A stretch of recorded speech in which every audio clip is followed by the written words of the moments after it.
I'm Dana Granger, and I was 32 the day my father parked my grandmother in an airport lounge like a bag he meant to lose. He smiled when he said it. Just sit here. We'll check in and come right back. My grandmother had Alzheimer's. She believed him. For about 4 minutes, so did I. My parents thought leaving her in that lounge was the end of it. They had no idea the nurse they raised had already started writing down the time.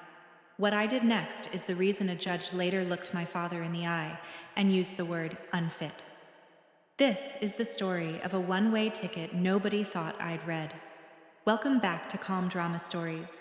Quiet stories about ordinary women, impossible families, and the line you finally decide no one gets to cross again. If that's your kind of story, settle in. Pour the coffee, drop a comment, and be sure to subscribe. I grew up with two families inside one. There were my parents in Lincoln, in a house with a 3-car garage and a lawn that got mowed in diagonal stripes. And there was my grandmother, Edith, on 160 acres outside Kearney, 2 hours west on I-80. My father, Raymond, sold insurance and smelled like cologne and certainty. My mother, Carol, ran the house like a showroom. They loved photographs of the family more than the work of being one. Grandma loved the work. She taught me to weed a lavender row before I could read. She hummed old hymns over the sink and let me stay up past bedtime shelling peas. When I became a geriatric nurse, people said I had a gift for the elderly. I just had Edith. By the time I tell you about, I was between travel contracts, living alone in a small rental on the east side of Lincoln, which is a polite way of saying I was the one with time. In families like mine, the one with time becomes the one with the job. Grandma had been moved off the farm a year earlier into my parents' guest room. So we can help her, Mom said. I should have heard the quotation marks. The strange part started small. My mother, who hated dirt under her nails, suddenly wanted to talk about the farm. Land values, acreage, whether the old place was really worth keeping. I chalked it up to stress. Caregiving wears people thin, and I knew that better than anyone. So I told myself she was tired, not scheming. That's the thing about the people you love. You give them the benefit of the doubt long after they've stopped earning it. And I gave mine right up until the gate agent called the flight. The week before the trip, my father asked me a question that didn't belong in his mouth. Do you happen to know where the deed to the farm is kept? We were at their kitchen island. He asked it the way you'd ask about a spare key. I said I didn't, and watched him not be disappointed enough. 2 days later, my mother floated a brochure across the same counter, a memory care community, glossy, with a fountain on the cover. It would be so good for her, she said.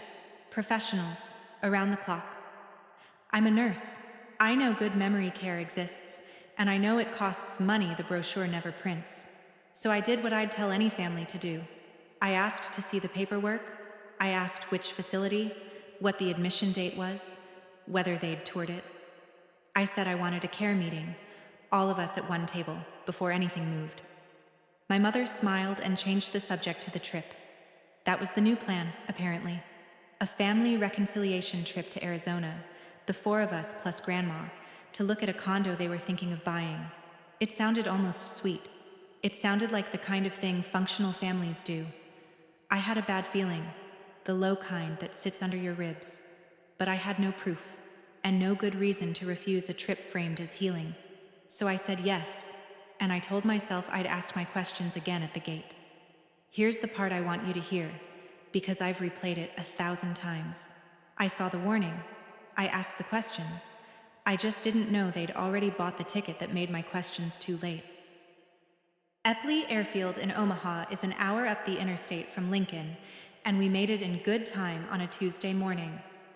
Grandma sat between me and the window of the rental car, holding my hand the whole way, her fingers cool and smelling of the lavender hand cream she'd used my entire life.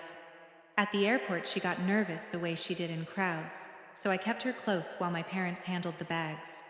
We ended up in one of the lounges near the gates, the kind with low chairs and a coffee machine and too much glass. My father settled Grandma into a chair by the window.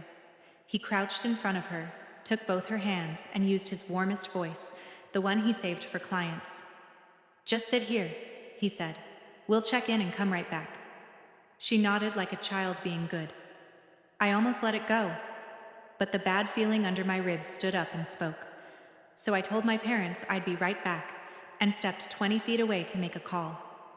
On my way, I noticed my father stop at the gate desk and lean in to say a few quiet words to the young agent behind it. I figured he was checking on our seats.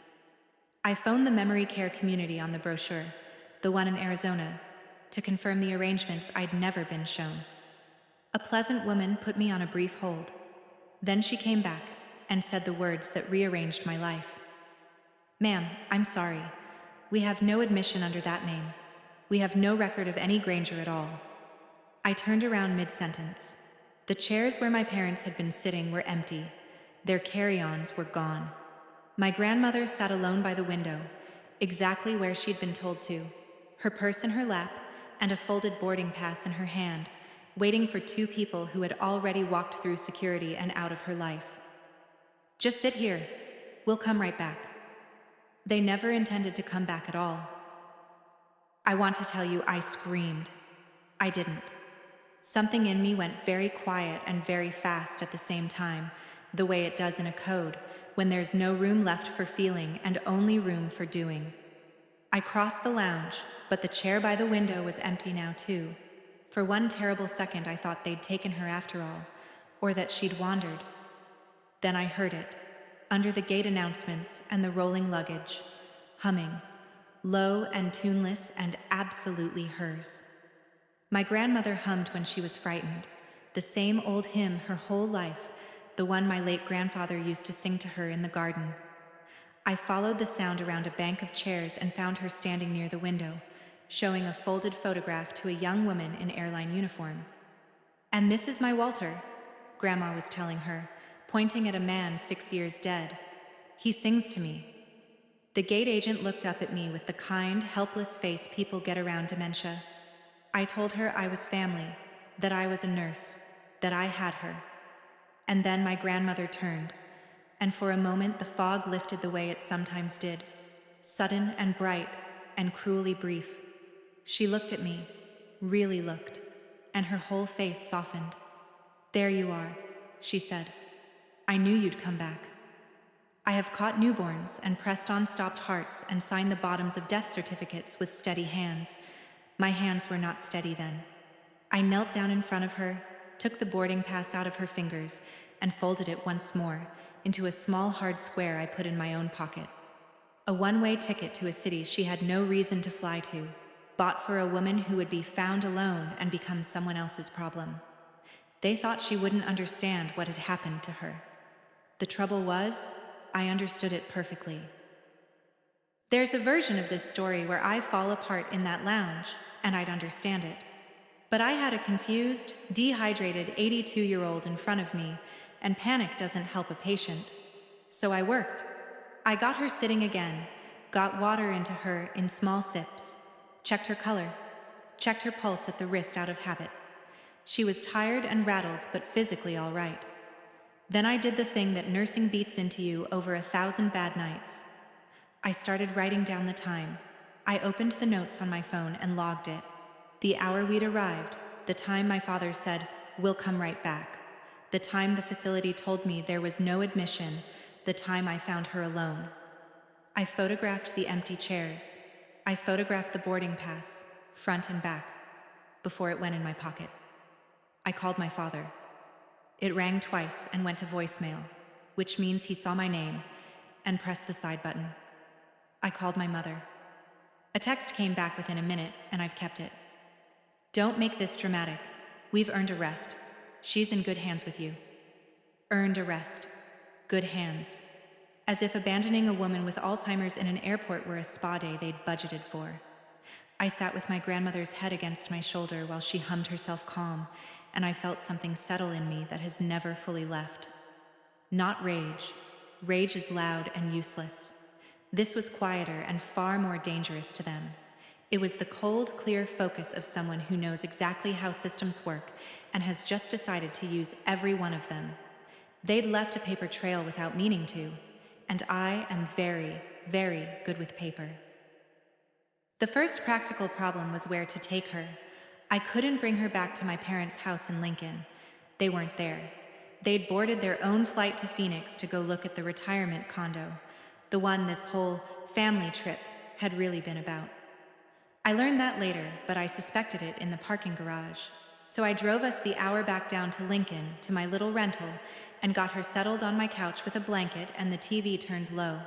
She slept 12 hours. I didn't sleep at all.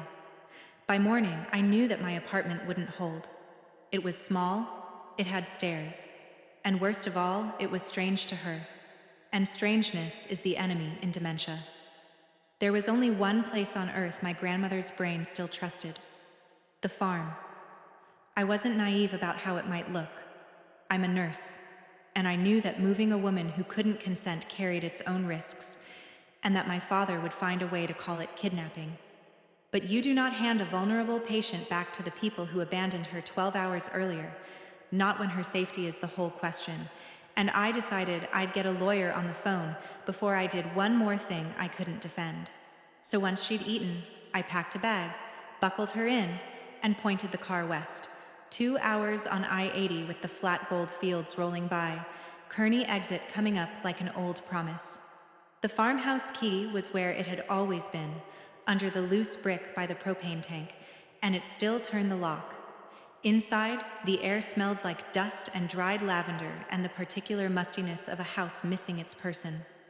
Grandma walked in, set her purse on the same hook she'd used for 50 years, and her shoulders came down 2 inches.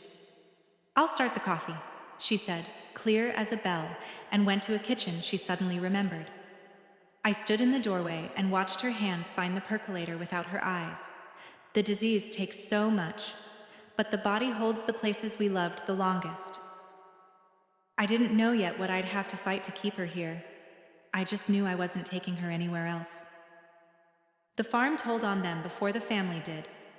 I spent that first day opening windows and wiping a year of grime off the counters, half listening as Grandma drifted between the present and 1974. She told me about Walter, about the garden, about the lavender rose she'd planted, for the bees and for the smell of a thing that doesn't quit. Not one word about lawyers or money. Whatever my parents were after, she wasn't guarding it. She'd long since let it go where the rest of her recent life had gone. Then I cleared the stack of mail and circulars off the kitchen table, and underneath it I found something that stopped my hands. A glossy folder from a realty company in Kearney. Prairie Line Realty. Inside was a comparative market analysis on the farm, the full 160 acres, complete with an estimated sale price that had a comma in a place that made my stomach turn. Clipped to it was a draft listing agreement, half filled out and unsigned, dated 3 weeks earlier, with my father's name typed in the seller line. He'd gotten the agent that far, I would learn later, by telling her he was about to be appointed to handle his mother's affairs, which was simply a lie. 3 weeks. Before the trip. Before the lounge. My parents had walked a stranger across my grandmother's land, taken photographs of her home, and priced it for sale, and they had never once asked the woman who owned it. They hadn't asked her because they couldn't. She couldn't understand the question anymore, which raised the only question that mattered to me, standing there in her kitchen with her humming in the next room. If my grandmother couldn't consent to sell her own farm, then by what authority did my father think he could sell it for her? I didn't know the answer yet, but I knew exactly who to call to find out. My parents were back from Arizona within 3 days, and the phone calls started immediately. My mother went first, all warmth and reason. "Sweetheart, this has gone far enough. Bring her back to Lincoln. You're not equipped to do this alone." I almost laughed. I do this for a living. My father took a harder line. "You don't get to just take her, Dana. There are decisions being made for her welfare, and you're interfering." Decisions. Made for her welfare. By the people who'd left her in a lounge. But it was my Uncle Wes who told the truth, because Wes has never been able to hold a thought in without it spilling out the bottom. Wes ran an auto shop down in Grand Island, and Wes had money problems the family pretended not to see. He called me himself, skipping the pleasantries. "Look, the farm has to sell this quarter. It just does. So whatever you think you're doing, you're costing all of us." There it was. Not her welfare. The quarter. I asked Wes, as evenly as I could, how exactly they planned to sell a farm that belonged to a living woman who hadn't agreed to anything. He went quiet, then said something that turned the low feeling under my ribs into a plan. Your dad's handling that. There's a process.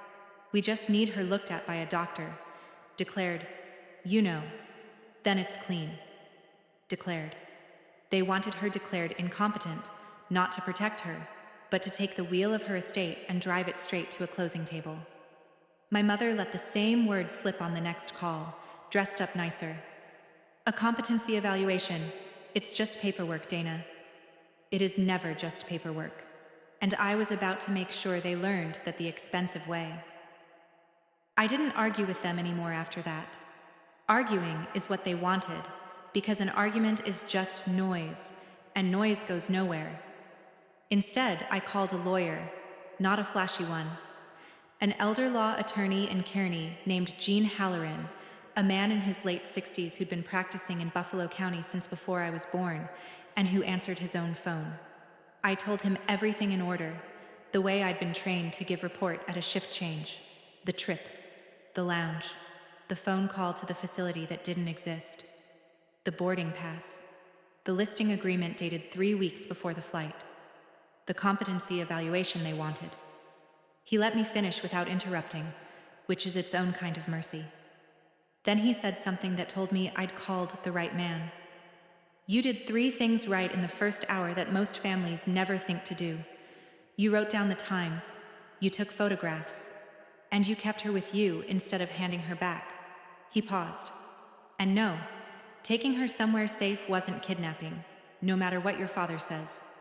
When the people responsible for a vulnerable adult abandon her, getting her to safety is exactly what the law expects.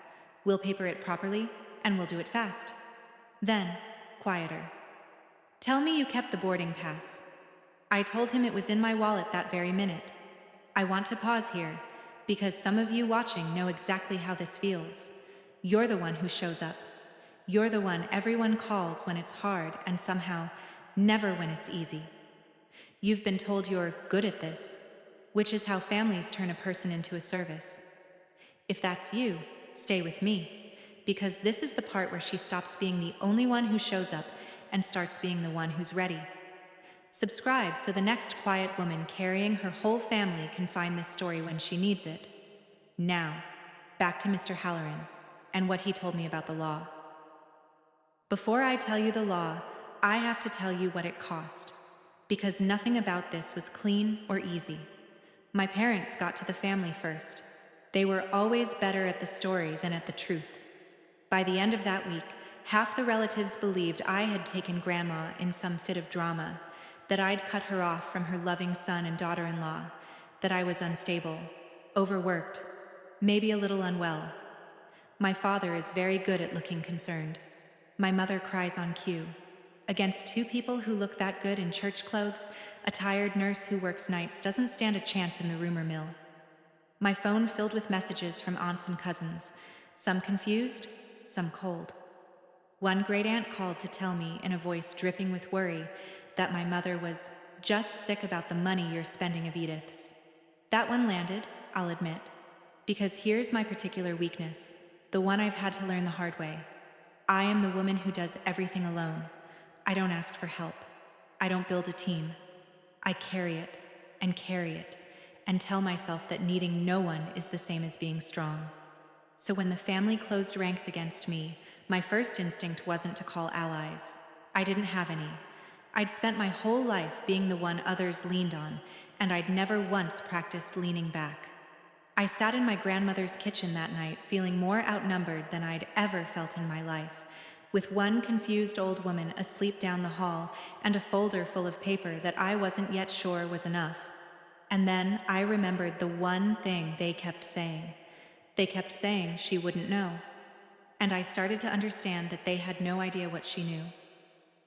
I went back through every message and call from the weeks before the trip, reading them the way you read a chart on a patient who crashed, looking for the moment it all went wrong. And there it was, in a voicemail my mother had left me the night before we drove to Omaha. one I'd only half listened to at the time.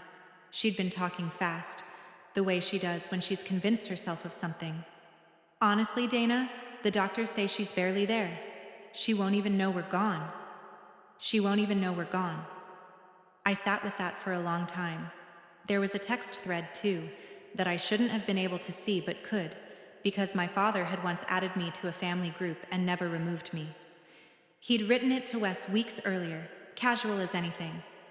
Don't worry about Mom. The farm's basically mine anyway. Just need to move her along. The farm's basically mine anyway. Just need to move her along. Move her along. Like cattle. Like inventory. Like a chair you carry to the curb. And underneath the disgust, something